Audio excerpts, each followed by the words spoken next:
This video is sponsored by Premium Sound, one of the UK's premier dealers located in Kensington, London, with an online store carrying a comprehensive inventory to cater for a variety of needs. For more details, click the link in the description. Hi-fi shows aren't the best place to review audio equipment, and there's too much background noise. You're lucky if you can sit in the sweet spot, and even if you can, you have to pray to the hi-fi gods that the system is well set up and that room acoustics aren't strangling performance. So if something sounds bad, you can't make too many negative assumptions, but if something sounds good, there's a fair chance that you might be onto a winner. That was the case when I attended the Northwest Audio Show in the summer of 2023. The Ayal speakers from 3 Square Audio connected to NVA amplification was one of the best sounding rooms at the show. I still like attending hi-fi shows. It's great to meet fellow enthusiasts. You get your eyes and ears on hi-fi equipment, get a bit of a snapshot of how they sound, but in order to find out how something truly performs, I need to get it home. 3 Square Audio is a very small British manufacturer. Like MBA, they aren't trying to be all things to all people. They pursue a particular design philosophy and can take things further than the accountants in large firms would typically allow. I was certainly intrigued when I heard them at the show, but then I do have a soft spot for small firms driven by enthusiasts, bucking trends and doing things their own way. The design has to show merit though, but that is the case here. Let me tell you about it and why.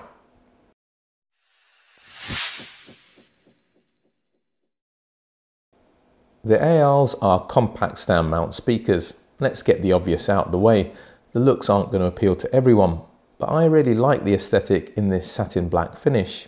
It lends a real utilitarian vibe to the speakers with its step front baffle and contoured edges, as if they were built for industrial use. Measurements are 326 by 170 by 242 millimeters and 6.3 kilograms, or 12.8 by 6.7 by 9.5 inches and 13.9 pounds. 3 Square Audio sell the Ayals direct for £1,950 a pair. The cabinets are made from Velcro mat, a wood fibre resin. The material isn't painted but dyed to be available in a variety of colours. The cabinet is very inert and passes my knuckle wrap test. There's also a Baltic birch plywood version in a natural finish. However, according to Stuart Dunn of 3 Square Audio, the Velcro mat cabinet offers slightly superior acoustic properties. I'll get into why the front baffle is stepped in the next section, but the bottom part houses a 120mm 4.7-inch coated paper cone mid-woofer. It's a premium quality driver, the CA18 RLY from CS's Prestige range. The Norwegian company also supplies the tweeter, the Prestige 27 TFF. Yes, you've guessed it, it's 27mm in diameter, that's 1.1 inches for my American friends. It has a Sonolex fabric dome. The rear has a nicely flared port. Everything about this speaker is superbly constructed. I get the 2 sets of speaker binding posts for biamping, but on a speaker of this size, I'd have preferred 1 set of even better quality.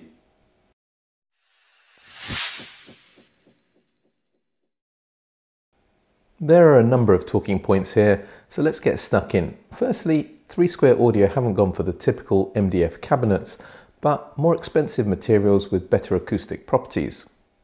Baltic birch plywood is found on some premium price speakers, including BBC style monitors. Stuart has nothing to gain by stating that the Velcro mat model performs slightly better, as he offers both options, but it's still quite a claim. So why have that step front baffle? It's to time align the drivers, and that ensures that the signal from both drivers reaches your ears at the same time. It's normally done by adding more parts to the crossover, but every time parts are added to the crossover, it degrades the signal and compromises phase linearity. And that means that no longer do all frequencies pass through the crossover in the same time.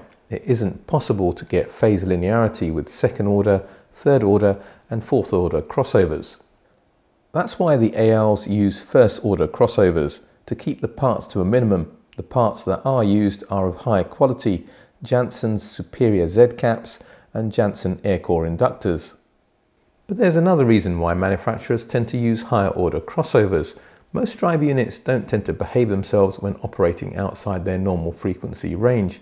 The higher the order of the crossover, the steeper the slope is on the filter, and that can prevent nasty audible distortions called breakup modes from spoiling the sonic presentation. First order crossovers place much greater demand on the drivers in terms of their outer band performance, and the drivers need to be well matched, and that's why CIAS's Prestige transducers were chosen here. Finally, the sculptured edges of the cabinet help to reduce another type of distortion, edge diffraction. Sound bounces off the front baffle, especially around the edges, causing a time smearing effect. The shape of the Ayal's cabinet effectively diffracts some of those reflections, reducing the effect.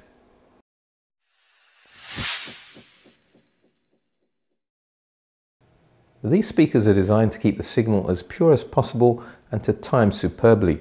The Ayals are all about quality over quantity, and they have a beautiful tonality. I have to say, I am partial to speakers that make vocals and acoustic instruments sound natural, perhaps with a little added sprinkling of body and warmth, and that's exactly what you get here. They also have excellent levels of clarity, especially through the bass and mid-range. The Ayals aren't going to win the Nobel Prize for Physics. A 4.7-inch midwoofer can't shift that much air. Dynamically, they're on the polite side, but have surprising levels of bass extension, daring to retrieve notes in the 40s. The trade-off for that bass extension is sensitivity. Officially, they might be rated at 85 decibels from 1 watt at 1 meter, but I had to turn the volume dial a little higher than the other stand mount speakers that I compared them to.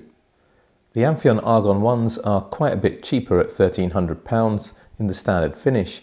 In that market segment, they are class leaders, but they felt a class below the Ayals here. The Argon ones are larger speakers and sounded bigger in terms of bass weight and treble energy, but in terms of tonality, clarity and refinement, there was no contest. The Dali Minuet SEs at £1,500 are still the best sounding mini monitors that I've come across. They have similar sized drivers to the Ayals, but in a smaller cabinet. It shows there's not much happening below 60 Hz with the Minuets, so if you want to get that lower mid-bass punch, adding a subwoofer is essential. With the Ayals, it's just advisory. Both speakers have a glorious sounding mid-range, detailed, natural, full-bodied, but it's just a little bit cleaner on the Ayals, although the Minuets have the slightly more expressive top end. But I wouldn't describe the Ayals as dark or recessed. They have plenty of detail, they just don't convey that last bit of air and transparency, as if they've been tuned more for comfort rather than engagement. I don't think it's down to the capabilities of the tweeter. Spatial cues are very well preserved, the soundstage is wide, imaging is secure, and the soundstage depth is class defining. I just like a little bit more treble energy from the tweeter in terms of voicing. Even my Proact Response 1 SEs, which would be quite a bit more expensive today, don't have everything their own way. The bass is cleaner on the Ayals, although lighter in terms of weight and extension. They're fairly well matched in the mid-range as well, although my vintage speakers are slightly more open, retrieving a touch more micro detail. I think that's pretty much down to the size of the midwoofer. Here's the thing. With my best recordings, I like to hear upper harmonic structures that can make the hairs on the back of my neck stand up. That's quite a challenge with this head. And I feel that if the tweeter was just maybe 1 or 2 dB louder, that's exactly what I'd get from the Ayals. As they stand, my frequencies are held back just a touch. And that means that you have to take a little bit of care with partnering equipment.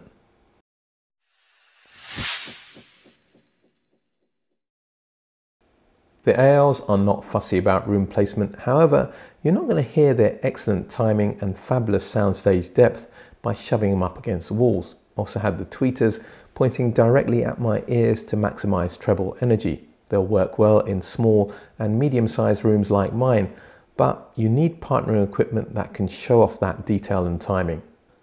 I held on to the NVA P50 SA preamp and M600 monoblocks specifically for this review, as they were the dance partner that 3 Square Audio chose for the Northwest Audio Show. They're exquisitely detailed and nuanced sounding amplifiers. The combination makes a lot of sense to showcase what the two brands are about, but a dynamically polite amplifier coupled to speakers that have 4.7-inch midwoofers isn't going to grab you by the seat of the pants. In fact, I substituted their £2,600 top-of-the-range Monoblocks for their £850 Baby S80 power amplifier, and the performance didn't drop down anywhere near by what I was expecting. It shows that the Ayals are fairly easy to drive. The S80 only has 35 watts per channel into 8 ohms with a good quality power supply, but it was ample for this room at levels that wouldn't annoy neighbours. And in the case of these speakers, it was about 90% of the performance of the Monoblocks for about a third of the price. I switched to the Exposure 2510 despite the £1,750 integrated being the better all-round choice for most speakers at this price point. Unquestionably, I preferred the NVAs with the Ayals. This is why you have to listen to know if components will gel together. Synergy is a strange and elusive thing. The Exposure amp sounded good, but it thickened the mid-range a little too much and drew attention to the slightly rolled off highs. The tonal balance was much better with a little NVA stack. They were playing to the strengths of the Ayals, which is a beautiful natural tone, great detail and excellent spatial abilities. The Wilsonton R8 with PS Vane T2 collection tubes added a bit of gusto to the presentation, not just in the bass but also the mids and highs. It really made the Ayals spring into life, a great combination. The reason why the Hagel H190 is such a useful reviewing tool is that it's so consistent with how it performs with so many speakers, and I can definitely add the Ayals to that list. I haven't heard the H190 sound this good with speakers at this price for a long time, not since I reviewed the Neat Petite Classics.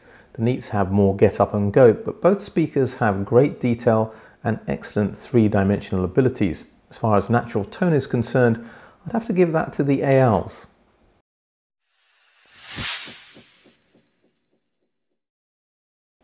For every person that will dismiss the Ayals on looks, another will appreciate that they aren't a square box. I'm a total convert and love the look of them in this industrial style satin black finish. They look the way they do for good reason, a clear engineering philosophy dedicated to purity and simplicity with premium quality parts, be it the cabinet, drivers or crossover. Yeah, speakers with 4.7-inch mid-woofers aren't going to be the last word in bass and dynamics, or appropriate for larger rooms, but in suitable sized rooms and with electronics of sufficient quality, you're going to find it extremely difficult to find speakers to rival the sonic abilities of the Ayals for the money. Let me put things this way. If they produce a larger version, I'll just ask them to lift the level of the tweeter up a dB or so, and that might be the speaker that finally retires my Proax. I'm still hugely impressed with what's on offer here, and that's why the Ayals from 3 Square Audio get an outstanding from this channel. Beauty really is in the eye of the beholder. So what interesting looking products have you encountered on your journey? Or interesting products from a design perspective, whether it be the externals or the internals? Please let me know about that in the comments section. All that remains for me to say is if you like this video, you like what I'm doing with this channel and you want to see it grow, assuming you haven't done so already, please like, share, subscribe, hit the bell notification. You may want to check me out on Patreon. There's a couple of consultancy services that you can access there if you think I can help you on your audiophile journey, as well as the ABA Club on Patreon, which has some great ways to interact with me and other Patreons. But for today, for now, a British audiophile, signing off.